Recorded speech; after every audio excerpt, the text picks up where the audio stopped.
আসসালামু আলাইকুম। আজ বানাবো ম্যাঙ্গো প্যানকেক। গরমের এই মৌসুমে পাকা আম দিয়ে তৈরি এই মজাদার প্যানকেক হবে আপনার পরিবারের সন্ধ্যার নাস্তা।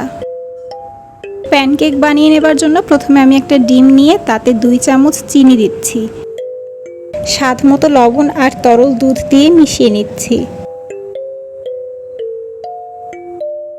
এরপরে 1 কাপ আটা চেলে দিচ্ছি। আপনি চাইলে এভাবে মিশিয়ে নিতে পারেন, কিন্তু আমি ব্লেন্ড করে নেব, তাতে ভালোভাবে মিশে যাবে।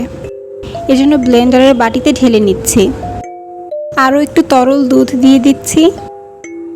এরপরে দেব 2 চামচের মতো তেল। ব্লেন্ড করে নিয়েছি, এতে সবটা ভালোভাবে মিশে গেছে। একটি ননস্টিক প্যান মাঝারি আঁচে গরম করে নিচ্ছি। প্যানের উপর 2 চামচ ব্যাটার ঢেলে দিয়ে ছড়িয়ে দেব। প্যানকেকের উপর ফোটা ফোটা বুদবুদ ওঠা অবধি অপেক্ষা করব। এরপর অপর পাশটা উল্টিয়ে দিয়ে 1 মিনিটের জন্য ভেজে প্যান থেকে উঠিয়ে নেব। এখন বড় 2 চামচ হুইপড ক্রিমের মধ্যে 1 চা চামচ চিনি দিয়ে ভালোভাবে বিট করে নিচ্ছি। এরপর ভেজে রাখা প্যানকেকের উপর বড় 1 পিস কাটা আম দিয়ে তার উপরে হুইপড ক্রিম দিয়ে দেব। আমি চারপাশটা সুন্দরভাবে দিয়ে দিচ্ছি।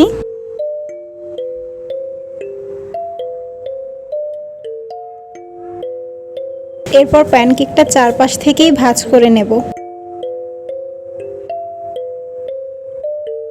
তৈরি হয়ে গেছে মজাদার ম্যাঙ্গো প্যানকেক।